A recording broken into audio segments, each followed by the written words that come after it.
இன்றைக்கு நம்ம பார்க்க போகிற ரெசிபி ஒரு சூப்பரான ஃபிஷ் ஃப்ரை. சிம்பிளாக ஆனால் டேஸ்ட்டாக மசாலாவெல்லாம் உதிராமல் ஃபிஷ் ஃப்ரை எப்படி செய்கிறது அப்படின்னு பார்க்கலாம் வாங்க. அதுக்கு முன்னாடி என் சேனலை சப்ஸ்கிரைப் பண்ணாதவங்க சனா டெலிஷியஸ் குக்கிங்க்கு சப்ஸ்கிரைப் பண்ணுங்கள். பக்கத்துலேயே இருக்கிற பெல் பட்டனை கிளிக் பண்ணுங்கள். அப்போ தான் நான் போடுற வீடியோவை நீங்கள் மிஸ் பண்ணாமல் பார்க்கலாம். ஃபிஷ் ஃப்ரைக்கு மசாலா போட்டுக்கலாம். 2 டேபிள் ஸ்பூன் மிளகாய்த்தூள், 1/4 ஸ்பூன் மஞ்சள் தூள், 1/2 ஸ்பூன் மல்லித்தூள், பட்டை கிராம்பு ஏலக்காய் தூள் 1/4 ஸ்பூன், 1/2 ஸ்பூன் சோம்புத்தூள், 1/2 ஸ்பூன் ஜீரகத்தூள், 1/2 ஸ்பூன் மிளகுத்தூள், 1/2 ஸ்பூன் பூண்டு பேஸ்ட்டு, 1/2 டீஸ்பூன் இஞ்சி பேஸ்ட்டு, தேவையான அளவு சால்ட்டு, நறுக்கின கொத்தமல்லி தழை,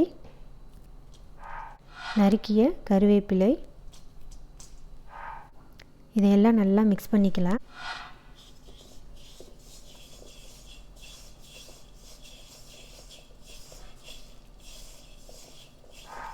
ஒரு கிலோ மீனுக்கு தேவையான மசாலா சொல்லியிருக்கிறேன். நீங்கள் மீன் அதிகமாக போட்டிங்கன்னா இன்னும் கொஞ்சம் மசாலாவெல்லாம் அதிகமாக போட்டுக்கோங்க. அரைப்பழம் லெமன் ஜூஸு. இதை நல்லா மிக்ஸ் பண்ணிக்கலாம். தண்ணி எதுவும் தெளிக்கக்கூடாது. 1 கிலோ ரூபா மீன் எடுத்துருக்குறேன். இப்போ இந்த மசாலாவெல்லாம் போட்டு பிரட்டிக்கலாம்.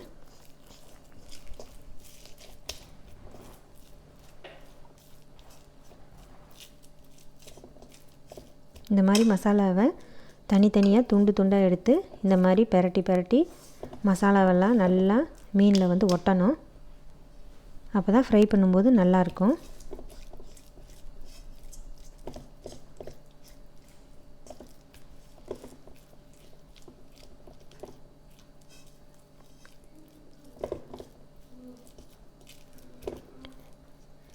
எல்லா மீனையும் மசாலா போட்டாச்சு.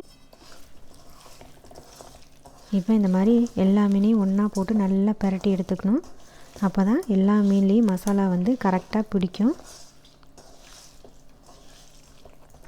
இப்போ எல்லா மீனையும் எடுத்து இதில் தனித்தனியாக அடுக்கி வச்சிடலாம். இப்போ இந்த மீனை 1/2 மணி நேரம் ஃப்ரீசரில் வச்சு எடுத்துக்கலாம். அப்போ தான் மசாலாவெல்லாம் நல்லா பிடிக்கும். 1/2 அன் ஹவர் ஆயிடுச்சு. ஃப்ரீசர்லேருந்து மீனை வெளியில் எடுத்துட்டேன். இதில் நம்ம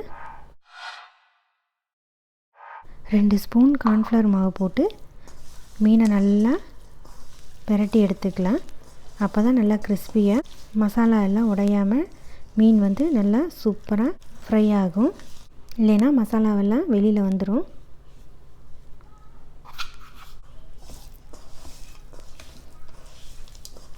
கார்ன்ஃப்ளவர் மாவில் எல்லா மீனையும் போட்டு நல்லா பிரட்டி எடுத்தாச்சு. இப்போ ஆயிலில் போட்டு ஃப்ரை பண்ணலாம். மீனை பொரிச்சு எடுக்கிறதுக்கு கடாயில் ஆயில் ஊற்றி வச்சுருக்கேன். ஆயில் நல்லா ஹீட் ஆயிடுச்சு. இப்போ மீனை ஒன்றா போட்டு ஃப்ரை பண்ணி எடுத்துக்கலாம்.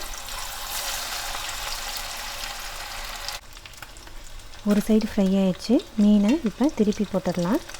பாருங்கள், மீனில் இருக்கிற மசாலா ஒன்று கூட உதிரலை. எல்லாம் நல்லா கிறிஸ்பியாக ஃப்ரை ஆயிடுச்சு. இந்த மாதிரி கார்ன்ஃப்ளவர் மாவு போட்டு ஃப்ரை பண்ணிங்கன்னா நல்லா கிறிஸ்பியாக வரும். இப்போ ஃபிஷ்ஷு வந்து 2 பக்கமும் நல்லா ஃப்ரை ஆயிடுச்சு. இதை எடுத்துடலாம். இந்த மாதிரி எல்லா மீனையும் போட்டு பொரித்து எடுத்துக்கலாம். இந்த வீடியோ உங்களுக்கு பிடிச்சிருந்ததுன்னா லைக் பண்ணுங்கள், ஷேர் பண்ணுங்கள், கமெண்ட் பாக்ஸில் கமெண்ட் பண்ணுங்கள். என் சேனலை சப்ஸ்கிரைப் பண்ணாதவங்க சனா டெலிஷியஸ் குக்கிங்க்கு சப்ஸ்கிரைப் பண்ணுங்கள். பக்கத்துலேயே இருக்கிற பெல் பட்டனை கிளிக் பண்ணுங்கள். அப்போ தான் நான் போடுற வீடியோவை நீங்கள் மிஸ் பண்ணாமல் பார்க்கலாம். ஓகே, நான் மறுபடியும் இதே மாதிரி வேறொரு சூப்பரான ரெசிபியுடன் உங்களை வந்து சந்திக்கிறேன். நன்றி, வணக்கம்.